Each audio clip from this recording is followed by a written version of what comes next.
An all-around gun for father and son. That was the tagline for the Remington Sportmaster 341.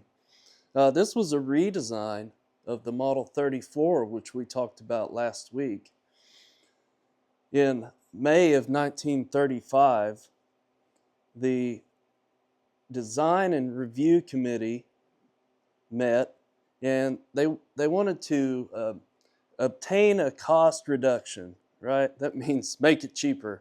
They wanted to build this rifle in a cheaper way. And so they made some changes to it. They also wanted to make it a companion rifle to the Model 41. You know, a companion rifle, I think probably meant, dad gets the multi-shot rifle and son gets the single shot, which the 41 was a single shot.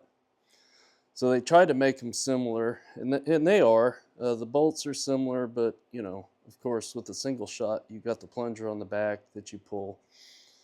So what are the changes that they made from the 34? Well, you can see in the stock, first of all, it's about a half-inch longer overall length.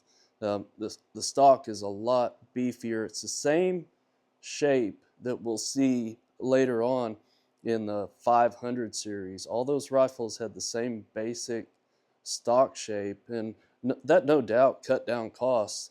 The grasping grooves in the 34, that costs money to do. Let me bring you in a little tighter here. They moved the safety from the right side of the receiver onto the back of the bolt. Myself, I prefer it on the right side of the receiver, but there was probably some cost reduction in that. Let's see, what else did they do? I think that's really about it. The barrel is a little bit heavier in the 341, but the action is the same in these two rifles. And this rifle, the 341, like the Model 34, didn't stick around very long. It came out in February of 36, but only ran till late October of 1940. So a really short run. Both C.C. Loomis designs. Crawford C. Loomis, of course, designed the 34 originally, and he was in charge of the redesign of the 341. There were several variations of this rifle. The 341A, which was just the basic rifle, had a step adjustable rear sight and just a white metal bead on the front. Then you had the 341P, which is what we're looking at here. This has the point chronometer peep sight, which is adjustable for both elevation and windage. Just by loosening this, you can raise and lower the back of the sight, and by loosening the aperture, you can change the windage by moving it left or right.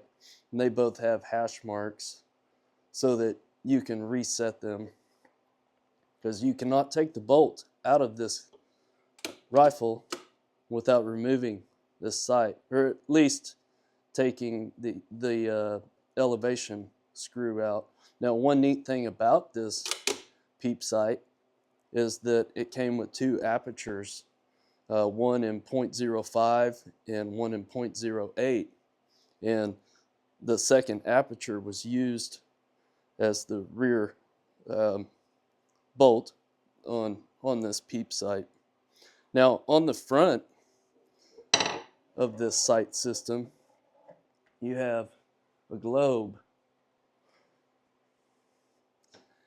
and you could put, I think there was four reticles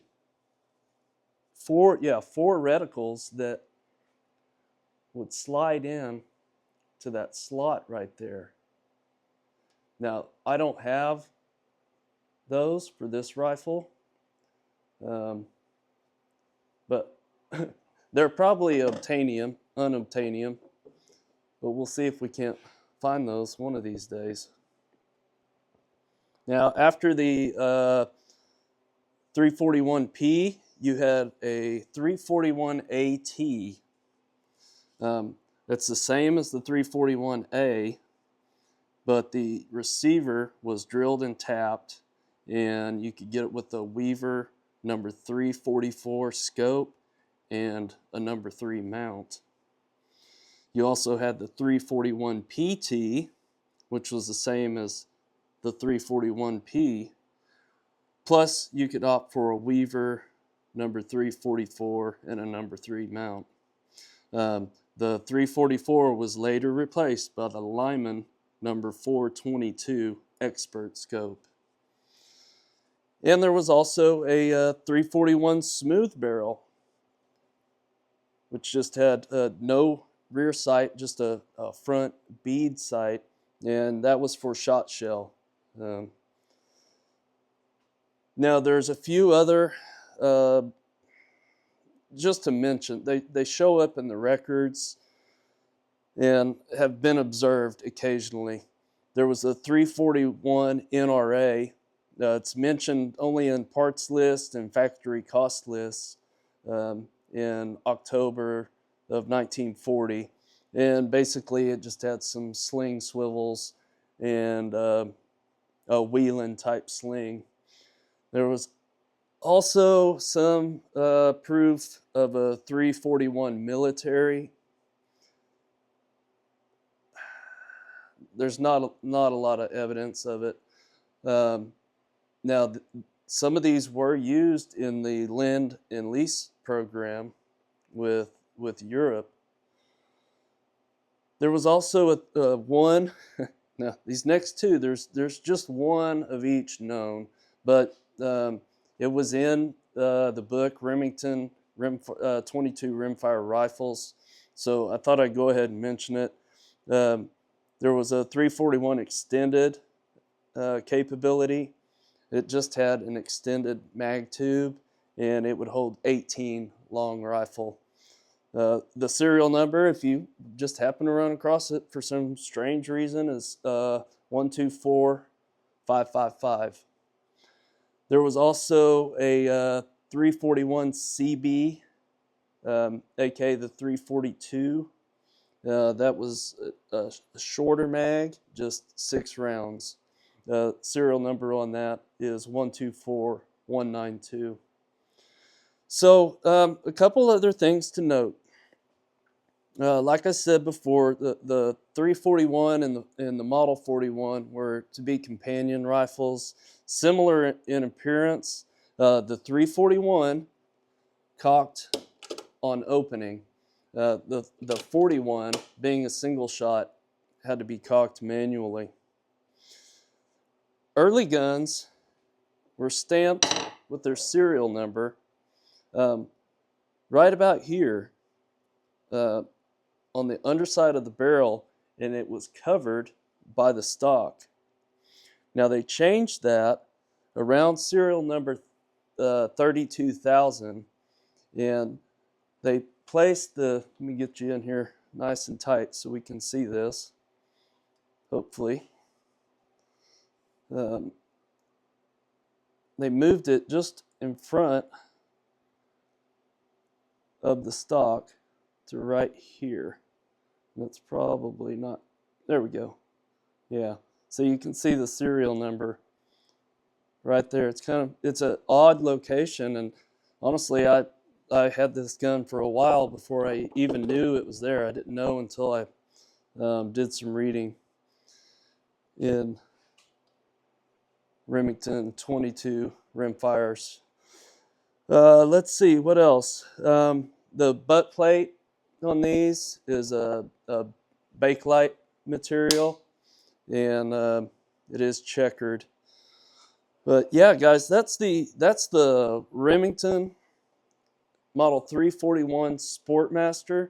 Now the Sportmaster name would be carried on later into the Model 512, but totally different design. They got rid of the elevator lifter that this rifle is so well known for.